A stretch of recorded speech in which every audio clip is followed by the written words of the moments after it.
આપણી વચ્ચે સૌ શહીદ પરિવાર ઉપસ્થિત છે, એ શહીદ પરિવારોનું પણ હું હાર્દિક સ્વાગત. પ્રિય નેતા આદરણીય વડાપ્રધાન શ્રી નરેન્દ્રભાઈ મોદીજીના આહવાનને સાર્થક કરવા સરદાર એટ 150 હેઠળ યુનિટી માર્ચ થકી અખંડ ભારતના શિલ્પી અને મહાન રાષ્ટ્ર પુરુષ શ્રી સરદાર વલ્લભભાઈ પટેલજીને સાચી શ્રદ્ધાંજલિ આપવામાં આવી રહી છે.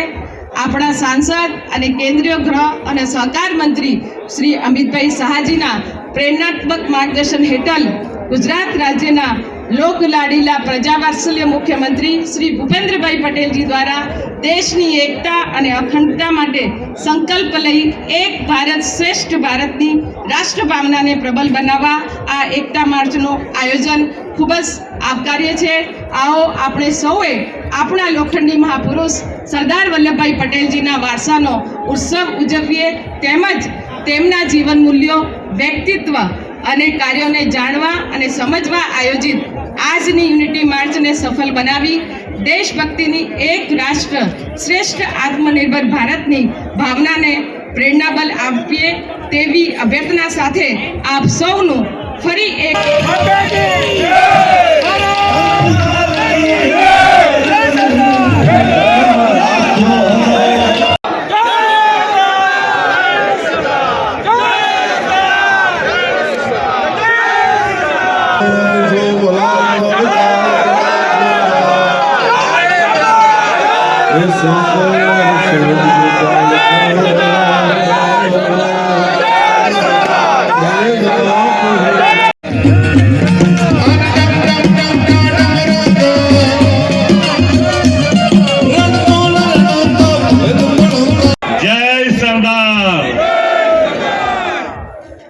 સરદાર એટ 150 યુનિટી માર્ચના કાર્યક્રમમાં આપણી સૌની સાથે મંચ ઉપર ઉપસ્થિત સર્વ પૂજ્ય સંતોના ચરણોમાં વંદન કરું છું અને આપણા લોકલાડીલા વડાપ્રધાન તથા એક ભારત શ્રેષ્ઠ ભારતના પ્રેરણા સ્ત્રોત શ્રી નરેન્દ્રભાઈ મોદીના નેતૃત્વમાં દેશભરમાં સરદાર સાહેબની 150મી જન્મ જયંતિ ભવ્ય ઉજવણીનું આયોજન થયું છે.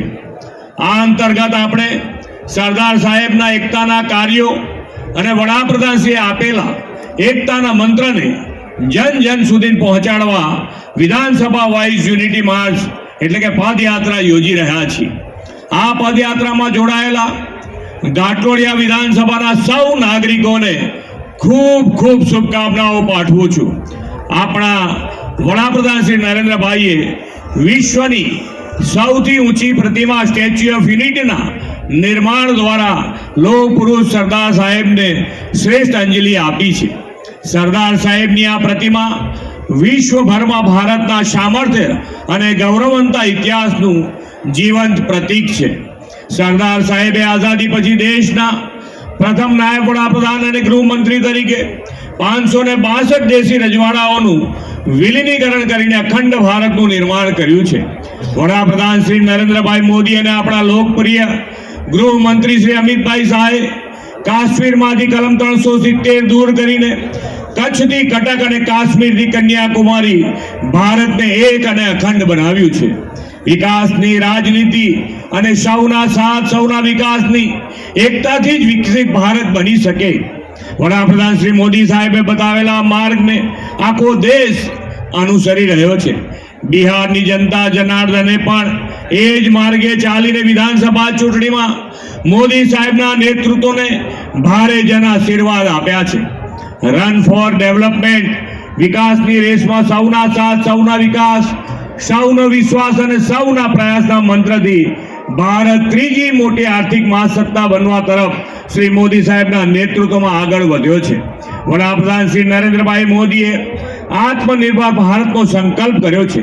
આ માટે આપણે સૌએ એક થઈને સ્વદેશીનો મંત્ર અપનાવવાનો છે. સ્વદેશીને જીવનનો હિસ્સો બનાવીને અને વોકલ ફોર લોકલને વેગ આપીએ. સરદાર સાહેબને આદરપૂર્વક યાદ કરીને આપણે સૌ પ્રતિજ્ઞા લઈએ કે જ્યાં હોઈએ ત્યાંથી દેશની એકતાનો, અખંડિતતાનો, સ્વદેશીનો સંદેશ આત્મસાત કરીશું. વિકસિત ભારત 2047 સૌ એક બનીને સાકાર કરીશું અને આત્મનિર્ભર ભારતનું નિર્માણ કરીશું એવા વિશ્વાસ સાથે વિરમું છું. ભારત માતા કી જય. વંદે માતરમ. માટે આ સંકલ્પ લઉં છું કે મારા રોજિંદા જીવનમાં વધુમાં વધુ ભારતીય વસ્તુઓનો ઉપયોગ કરીશ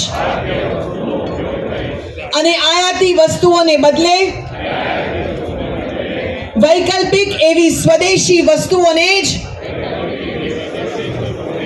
અપનાવીશ. ઘર, કાર્યસ્થળ અને સમાજમાં ભારતીય વસ્તુઓને પ્રાથમિકતા આપીશ. ગામ, ખેડૂત તથા કારીગરોનું સમર્થન કરી સ્થાનિક ઉદ્યોગોને પ્રોત્સાહન આપીશ. યુવાનો અને બાળકોને સ્વદેશી અપનાવવા માટે પ્રેરણા આપીને નવી પેઢી સુધી તેનું મહત્વ પહોંચાડવા પ્રયાસરત રહીશ. પારિવારિક અને સામાજિક જીવનમાં ભારતીય ભાષાઓનો પ્રયોગ કરીશ. પર્યાવરણ પ્રત્યે સજાગ રહીને સ્વદેશી અને પ્રકૃતિને અનુકૂળ તેવા ઉત્પાદનોનો ઉપયોગ કરીશ અને દેશના પર્યટન સ્થળોને પ્રાથમિકતા આપીશ. ભારત માતા કી, ભારત માતા કી જય. સરદાર, જય સરદાર, જય સરદાર. સૌએ ઉત્સાહભેર આ યાત્રામાં જોડાવાનું છે અને એકતાનો સંકલ્પ હંમેશા માટે આપણા હૃદયમાં જીવંત રાખવાનો છે.